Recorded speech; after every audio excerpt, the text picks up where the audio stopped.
ஹாஸ்பிட்டலுக்கு போனாலும் சரியாகவே இல்லை. ஜுரம், தலைவலி, சளி. அதனால தான் நாங்கள் வீடியோவே போடல. பொங்கல் செலிப்ரேஷனே பண்ணவே இல்லை. ஹாய் ஃப்ரெண்ட்ஸ், இன்னைக்கு வீடியோவில் என்ன பார்க்க போகிறீங்கன்னா தூதுவளை ஊறுகாய் தான் நான் செய்ய போகிறேன். அதுவும் எனக்கு ரொம்ப பிடிச்ச தூதுவளை ஊறுகாய். அதுக்காக தூதுவளை பறிக்கலான்னு சொல்லிட்டு கொல்லிக்கு வந்துக்கிறோம். தூதுவளை தான் பறிக்க போகிறோம் ஃப்ரெண்ட்ஸ். அதுவும் எனக்கு ரொம்ப பிடிச்ச தூதுவளை ஊறுகாய்.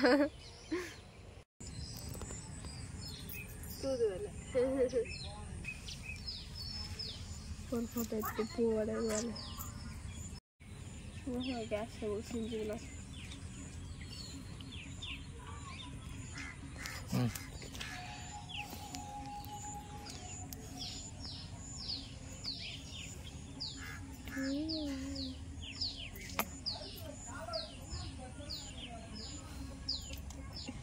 இன்னைக்கு எங்கள் ஊரில் செம மழை.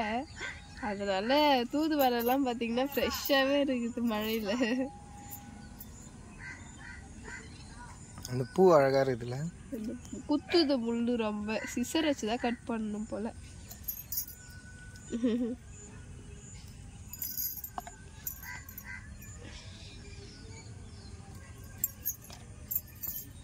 ஃப்ரெண்ட்ஸ், உங்களுக்கு எப்படி பொங்கல்லாம் நல்லா போச்சா? எப்படி நல்லா செலிப்ரேஷன் பண்ணிங்களா அப்படின்னு சொல்லிட்டு சொல்லுங்கள். எங்களுக்கு பொங்கல் பார்த்தீங்கன்னா ரொம்ப டல்லாக போச்சு.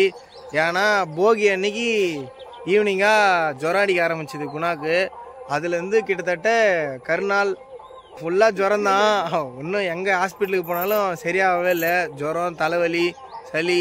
அதனால தான் நாங்கள் வீடியோவே போடல. பொங்கல் செலிப்ரேஷனே பண்ணவே இல்லை. பொங்கல் செலிப்ரேஷன் வீடியோவே நாங்கள் போடவே இல்லை. பொங்கலே ஃபஸ்ட்டு வைக்கவே இல்லை. ரொம்ப கஷ்டமாயிடுச்சு. இன்னைக்கு தான் ஏதோ கொஞ்சமாக ரெக்கவர் ஆகி தூதுவளை ஊறுகாய் செய்யலான்னு சொல்லிட்டு தூதுவளை பெருக்கிறோம். ஆனால் பாவம், அவங்களாலையும் பொங்கல் செலிப்ரேஷன் பண்ண முடியல. எனக்கும் 4 நாளாக ஜுரம் நல்லா.